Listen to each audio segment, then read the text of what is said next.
دنیا جہاں کی محبت سے آپ کو کوئی فرق نہیں پڑتا اگر یہ اس کی طرف سے نہیں جس کی آپ کو ضرورت ہے۔ ہم سفر خوبصورت نہیں سچا ہونا چاہیے۔ جس کو مخلص شخص مل جائے وہ دنیا کا امیر ترین انسان ہے۔ مرد کتنا ہی انا پرست کیوں نہ ہو لیکن عورت کی ایک چیز اسے جھکنے پر مجبور کر دیتی ہے اور وہ عورت کی خاموشی اور نظر اندازی ہے۔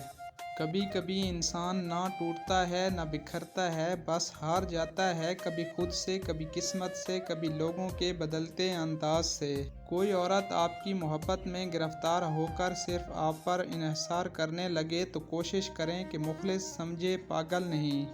حق ان پر جتایا جاتا ہے جو اپنا فرض محسوس کرتے ہیں، مگر جو فرض کو بوجھ سمجھتے ہیں ان پر حق جتانا حماقت کے علاوہ اور کچھ نہیں ہے۔ لوگ کہتے ہیں پہلے سنبھل جاؤ پھر نکاح کرنا، لیکن میرا اللہ کہتا ہے تم نکاح کرو، تمہیں سنبھالنے کی ذمہ داری میری ہے۔ مرد ہو یا عورت، انسان چاہے کتنا ہی خوددار اور انا پرست کیوں نہ ہو، اپنے پسندیدہ شخص کے سامنے ہمیشہ ہار جاتا ہے۔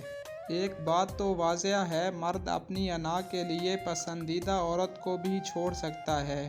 عورت صرف اپنے پسند کے مرد کی بات مانتی ہے، اس کا غصہ برداشت کرتی ہے۔ میں نے دو انسان ہمیشہ اداس دیکھے ہیں، ایک مخلص اور دوسرا وفادار۔ باقی منافق انسان ہر جگہ اپنا ٹھکانہ بنا لیتا ہے۔ ہم بہت سی غلطیوں کے بعد بھی خود سے محبت کرتے ہیں تو دوسروں کی صرف ایک ہی غلطی قطع تعلق کیوں کر لیتے ہیں؟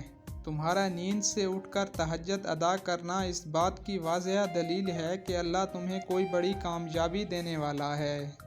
کبھی بھی تعلق میں دوسرے سے اپنے جیسا ہونے کی توقع مت کرو، کیونکہ تم کسی کا سیدھا ہاتھ اپنے سیدھے ہاتھ میں پکڑ کر نہیں چل سکتے۔ خود کو کسی کی امانت سمجھ کر ہر لمحہ وفادار رہنا بھی ایک محبت ہے۔